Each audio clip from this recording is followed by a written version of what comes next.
Day after tomorrow 16th அன்னைக்கு நம்மளுடைய தேர்தல் வாக்குறுதிகளை ஒரு புக்கா வெளியிடுறோம். அதுக்கு முன்னாடி இங்க சில பாயிண்ட்ஸை மட்டும்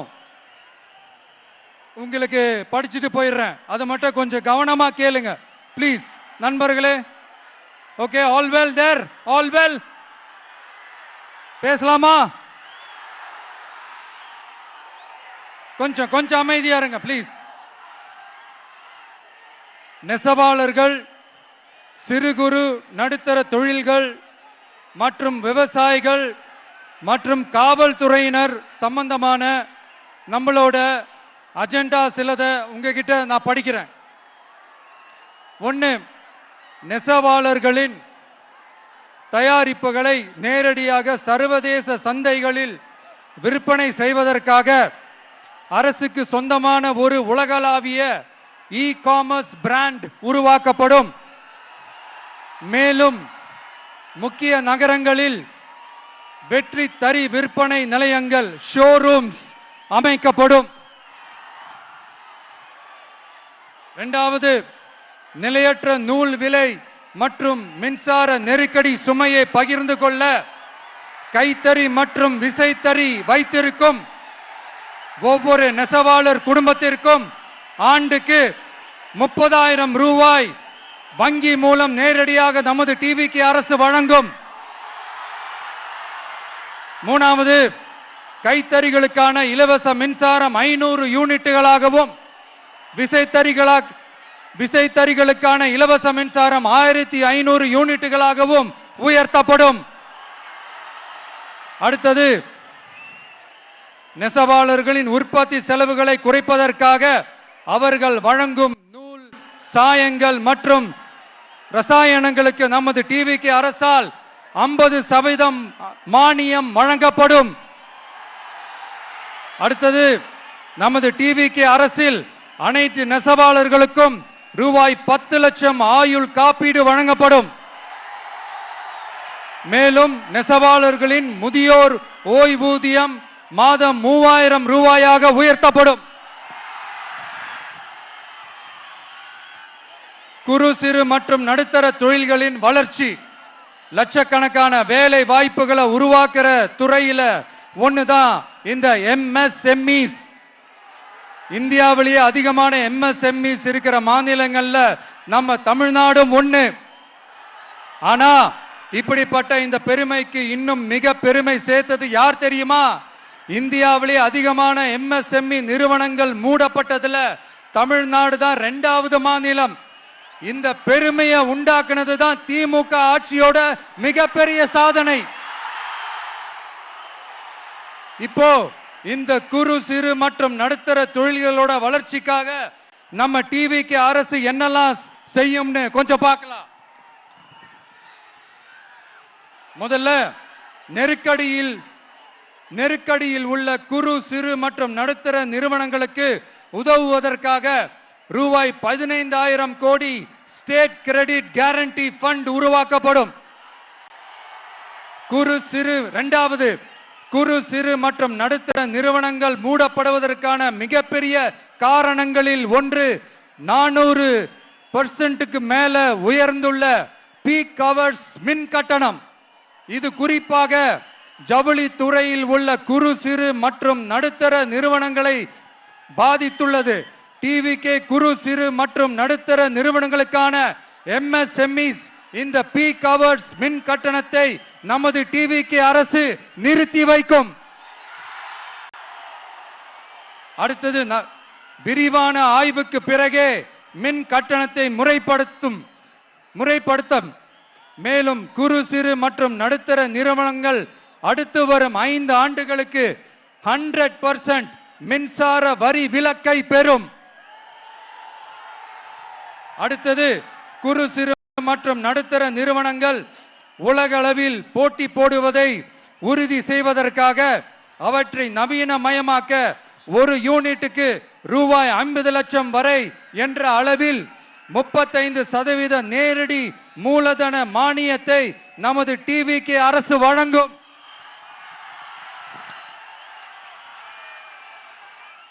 அடுத்து, நம்ம எல்லாருக்கும் சோறு போடுற நம்ம தெய்வங்களான விவசாயிகளுக்கான அஜெண்டா கொஞ்சம் படிப்போமா? 5 ஏக்கருக்கு குறைவான நிலம் உள்ள விவசாயிகளுக்கு வேளாண் கூட்டுறவு சங்கங்களில் வாங்கிய பயிர்க்கடன் முழுமையாக தள்ளுபடி செய்யப்படும். 5 ஏக்கருக்கு மேல் உள்ள விவசாயிகளுக்கு 50% தள்ளுபடி செய்யப்படும். அடுத்தது குறைந்தபட்ச ஆதரவு விலைக்கு MSP சட்டப்பூர்வ உத்தரவாதம் வழங்கப்படும். நெல்லுக்கு ஒரு குவிண்டாலுக்கு 3500 ரூபாயும் கரும்புக்கு டன் ஒன்றுக்கு 4500 ரூபாயும் வழங்கப்படும். உழவர்களின் தோழன் திட்டத்தின்படி குத்தகை விவசாயிகள் மற்றும் விவசாய தொழிலாளர்களுக்கு ஒரு குடும்பத்திற்கு ஆண்டுக்கு ரூபாய் 10,000 அவர்களின் நேரடி முதலீட்டு ஆதரவு தொகையாக வழங்கப்படும். 100% பயிர் காப்பீட்டு திட்டத்தின்படி பயிர் பாதுகாப்பு உறுதி செய்யப்படும்.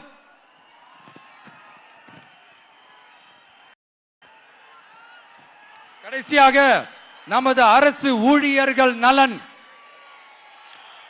அரசு ஊழியர்களின் நலனுக்காக பழைய ஓய்வூதிய திட்டம் மீண்டும் வழங்குவது குறித்து நமது டிவிகே அரசு கனிவுடன் பரிசீலித்து மதிப்பீடு செய்யும். அடுத்தது 5 அல்லது அதற்கு மேற்பட்ட ஆண்டுகள் தொடர்ச்சியாக அரசு பணியை நிறைவு செய்துள்ள அனைத்து தற்காலிக ஆசிரியர்கள், செவிலியர்கள் மற்றும் எழுத்தர் பணியாளர்களை நமது டிவிகே அரசு பணி நிரந்தரம் செய்யும். 3வது, பதவி உயர்வுக்கு பணம் பெறும் கலாச்சாரத்தை நமது டிவிகே அரசு முடிவுக்கு கொண்டு வரும். அனைத்து அரசு ஊழியர்களின் இடமாற்றங்களும் வெளிப்படையான மற்றும் கால வரையறைக்கு உட்பட்ட முறையில் நடைமுறைப்படுத்தப்படும். 4வது, காவலர்களின் அடிப்படை மாத ஊதியத்தை 18,200 ரூபாயிலிருந்து 25,000 ரூபாயாக நமது டிவிகே அரசு உயர்த்தும். அதிக மன அழுத்தம் உள்ள பணிகளில் ஈடுபடும் காவலர்களுக்கு பணிப்படியாக மாதம் 1000 ரூபாய் கூடுதலாக வழங்கப்படும். காவலர் நலன் மற்றும் பணி நிபந்தனைகள் சட்டத்தை, அதாவது police welfare and working conditions act, நமது டிவிகே அரசு இயற்றும். அச்சட்டத்தின்படி காவலர்களின் பணி நேரங்கள் முறைப்படுத்தப்படும். அதிக பணி சுமை கொண்ட காவலர்களுக்கு வாரத்திற்கு ஒரு சுழற்சி முறை விடுமுறையை உறுதி செய்யப்படும். சலவை படியை, அதாவது வாஷிங் அலவன்ஸ் 500 ரூபாயிலிருந்து 1000 ரூபாயாக உயர்த்தப்படும். மேலும் மதுரை, கோயம்புத்தூர், திருச்சி, திருநெல்வேலி, சேலம் மற்றும் வேலூர் ஆகிய இடங்களில் காவலர் நல மருத்துவமனைகள் நமது டிவிகே அரசு நிறுவும். கடைசியாக பெண் காவல்துறை அதிகாரிகள் பாதுகாப்பு நெறிமுறை அல்லது பாதுகாப்பு பணிகளுக்கு பணியமர்த்தப்பட மாட்டார்கள். பெண் காவல்துறை பணியாளர்களுக்கென தனி ஓய்வறைகளும் நடமாடும் டாய்லெட் யூனிட்டுகளும் அமைக்கப்படும்.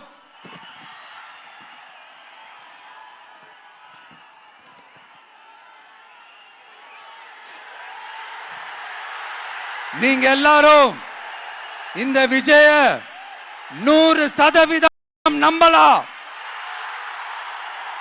நான் உங்களுக்காக மட்டும்தான் வந்திருக்கிறேன். உங்களுக்காக நன்றி கடன் செலுத்துறதுக்காக மட்டும்தான் வந்திருக்கிறேன். போய் வாக்குறுதிகள் கொடுத்து நான் உங்களை ஏமாத்த மாட்டேன்.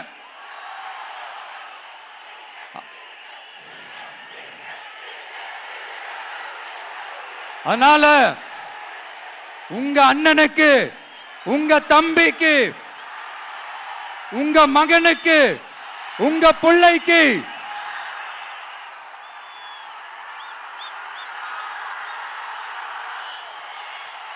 ஒரே ஒரு வாய்ப்பு கொடுங்க.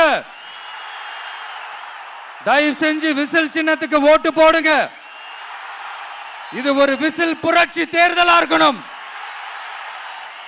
கான்பிடென்டா இருங்க. நல்லதே நடக்கும். வெற்றி நிச்சயம். வெற்றி நிச்சயம், வெற்றி நிச்சயம்.